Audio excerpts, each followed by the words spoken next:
Hi guys, this is gsn.com and I'm here with a Nokia 3 for a full review. We're dealing with an entry-level Android phone from Nokia, the new Nokia, the HMD Global one. It was announced back at Mobile World Congress 2017 with the Nokia 5, Nokia 6 and the 3310, the new one. And it was actually launched in June, so it's still fresh. It's priced at around $150, which is quite affordable. And let's see what a $150 phone can do. One that comes with Nougat and a pretty solid polycarbonate shell. So it's got polycarbonate and a pretty sturdy metal frame. It's well built, not bad looking for its price tag, and I have to say it feels a bit interesting at the backside. It feels as if it were dusty all the time. Also feels like the texture of a marshmallow or chalk. Some people may not like it, other people won't mind that thing. So it feels dusty and it's quite easy to use with a single hand, zero problems in that area. Very easy to use with one hand. After all, it's a 5-incher, so that was expected. Comfy buttons on the side and even Gorilla Glass protection is here. The phone comes in white, black, blue and white with special copper accents on the sides. That's nice looking. Measures 8.48mm in thickness and weighs 140 grams. I would say it has an okay grip and a pretty decent design, good build quality. Now let's move on to the screen. This is a 5-inch IPS LCD with a 720p resolution and a 2.5D glass here, which is very gently curved. And also the bezels are, I would say, reasonable, not too thick, not too thin. We got polarizer and laminated screen, and let's see what the image looks like when you're trying to watch a video, like our typical test video. So here we go. I would say the brightness is quite okay. We got wide view angles.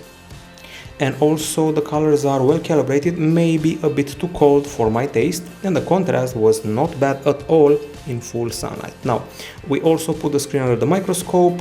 These are the pixels, RGB stripes arrangement, and the brightness was actually quite good, 420 lux units, which is superior to the HTC U11, a flagship, and the Motorola Moto G5, a rival maybe. Now you can also tweak the screen, and we got here a bunch of options like, let's say, display. There's adaptive brightness, wallpaper, sleep, screensaver, font size, display size, and that's about it. Pretty solid screen for an entry-level phone.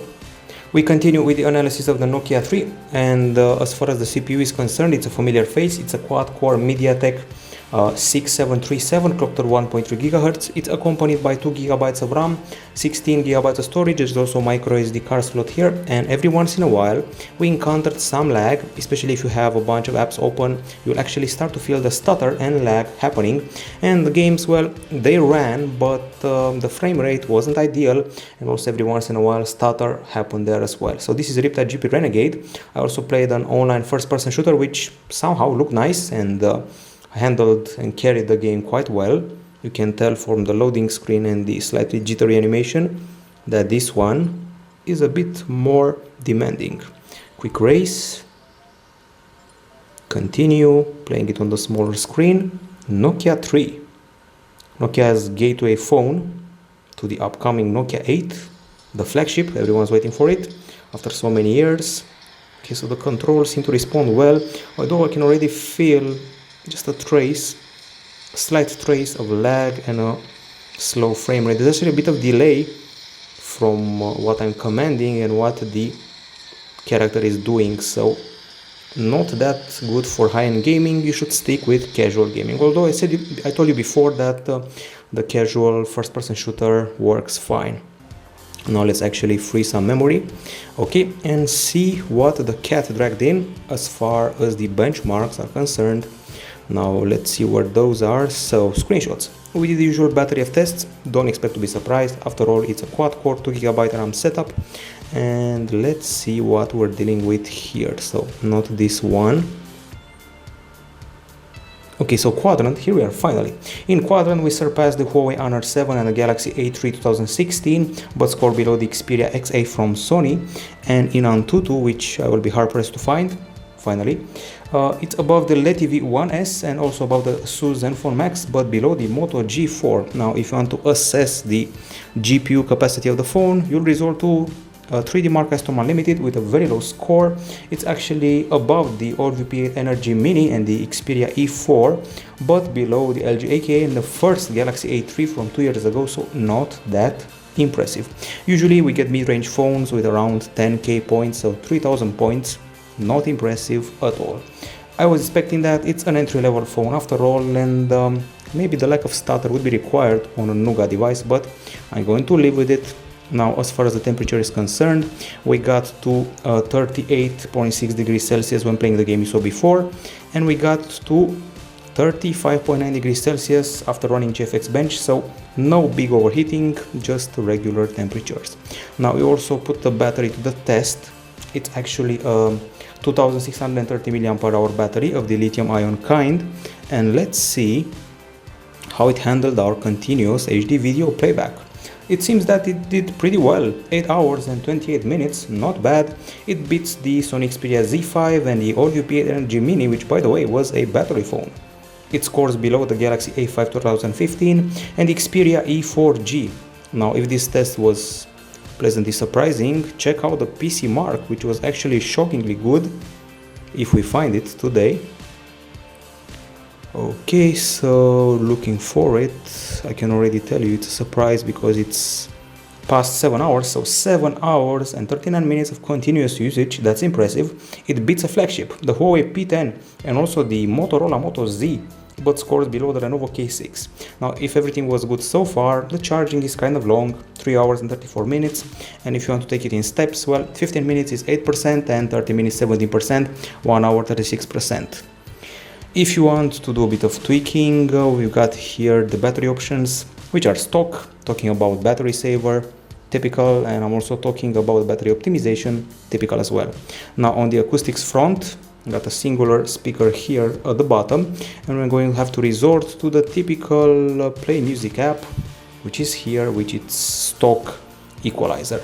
Now let's actually play some tunes, like this one for example.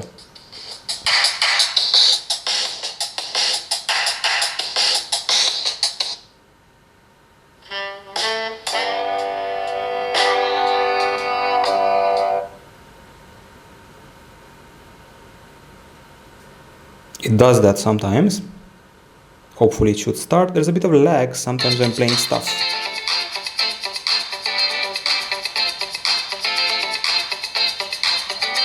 Okay, now some quick conclusions. We got a pretty okay volume. The bass was unimpressive, but you can tweak it. The high notes were well heard, and there's a bit of exaggerated potency of the speaker when playing stuff at maximum volume. But overall it's alright for an entry-level phone, and the back's vibration is not bad. Now let's see how it did on the decibel meter test. Okay, so here we go. Let's go to the decibel meter as I promised. Nope, not the Play Store, come on, the decibel meter.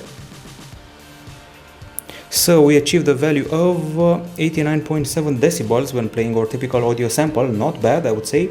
It actually beats the LG G5, which was a flagship last year, and the HTC One M9, flagship 2 years ago, but scored below the OnePlus One and the Lee Echo Lee Max 2.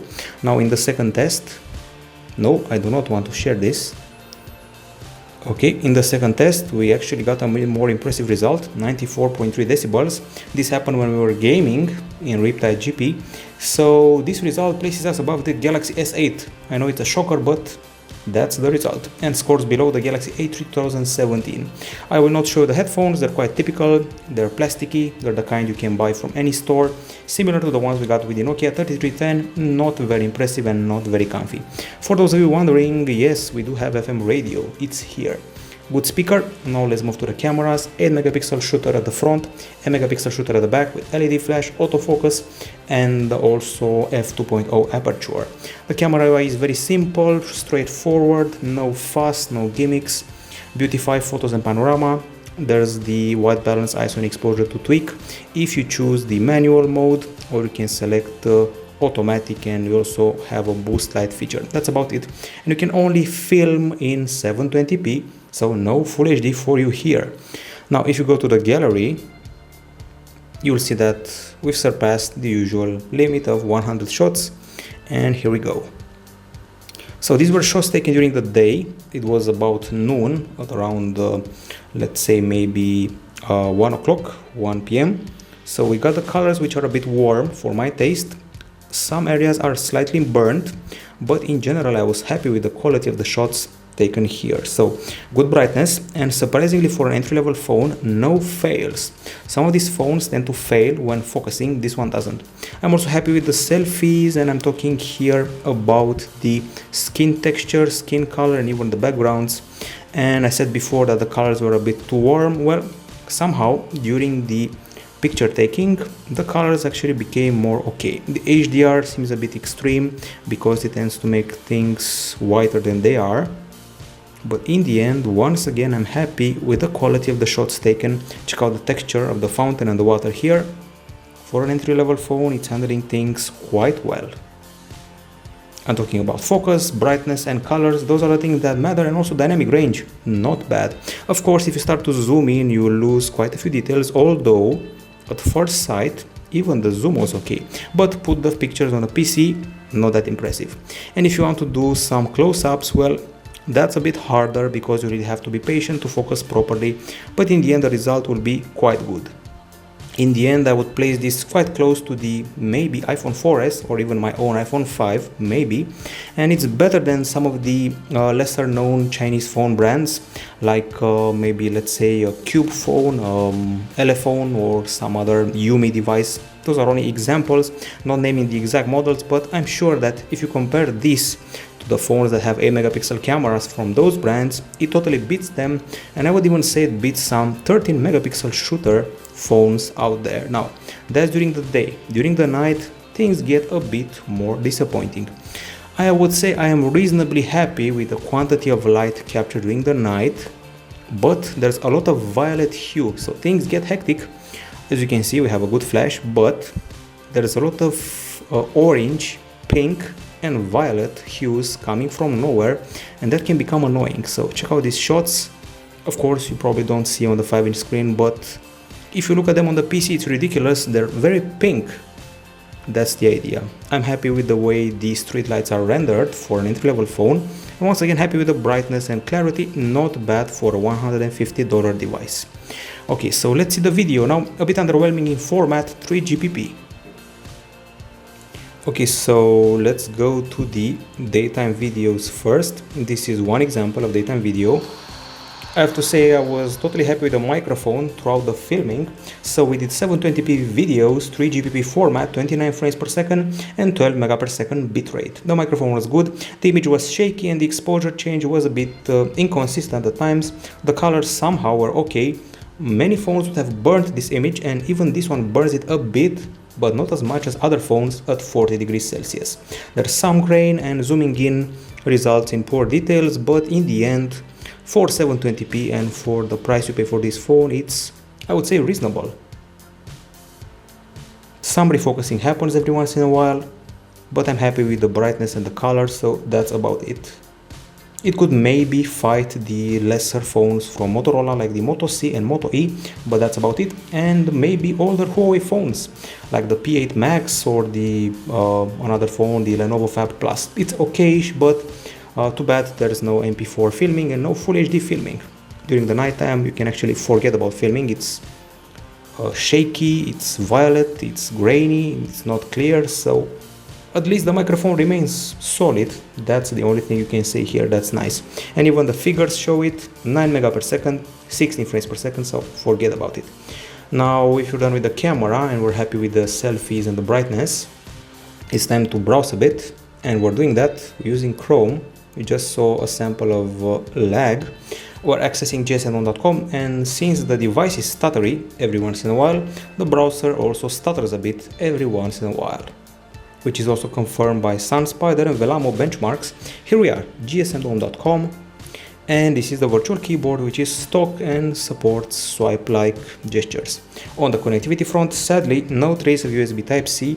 There's micro USB 2.0 at the bottom, 4G LTE category 4, USB OTG, Bluetooth 4.0, Wi-Fi A, BGN, NFC, GPS. There's FM radio, which you saw before. There are dual SIM versions of the phone, single SIM versions of the device, and the calls had a pretty okay volume, but I was actually expecting a bit higher volume. At least the clarity was solid. Now, as you know, we always do a speed test What's a speed test? Well, it's an app that measures the speed of a connection on Wi-Fi or 4G. So on Wi-Fi, 61 megapixel tops download, 25 megapixel tops upload, and on 4G, 53 and 31 respectively. And I would say these are reasonable results for an entry-level phone. As you can see, we're running on Android. Which Android? You may have guessed it's Android 7.0 Nougat in a very clean and stock version, but with some minute Nokia tweaks. So for example, they made most of the icons, or the most important of them, very blue. That special Nokia blue that really jumps to your eyes. So blue all the way here, making you notice it's actually still a Nokia phone. So lots of blue, and sadly no customization options. You cannot tweak the viewing experience and the way the interface looks like. And other things, you swipe up for the app drawer. You got your Google Now dedicated home screen to the left side with relevant or less relevant info. Okay, keep the screen pressed for wallpapers, widgets and settings. The widgets are stock material, and then the drop down portion is also stock. Wide notifications and quick settings. Trace of lag here. Multitasking is done via carousel. So as you can see, stock, clean, reasonably fluid till the lag appears. Now other things we're mentioning, let's see in the settings if there's anything special. You got your connectivity option, you got your screen lock. There's no fingerprint scanner in case you're wondering, so indeed no fingerprint scanner here. Okay, options related to apps, storage, battery, memory, some gestures here and there like turn to reject call, security, accounts, backup and reset, and that's about it. Now, as far as the apps are concerned, I'm sure you're wondering how many of them are pre-installed. I counted 27 of them. I'm talking about typical stuff like your calculator, your calendar, actually the Google Calendar, which takes a while to load, which should not happen. Okay, camera, Chrome, clock, contacts, downloads, drive, duo, and so forth. So everything is stock.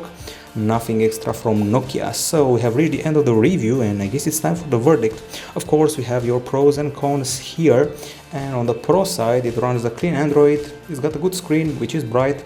It's got a pretty nice grip, easy to use with a single hand. The camera is okay for an entry level, not bad acoustics. I would say a reasonable battery, perhaps even surprising in the continuous usage, and it's affordable, plus it's got a good build.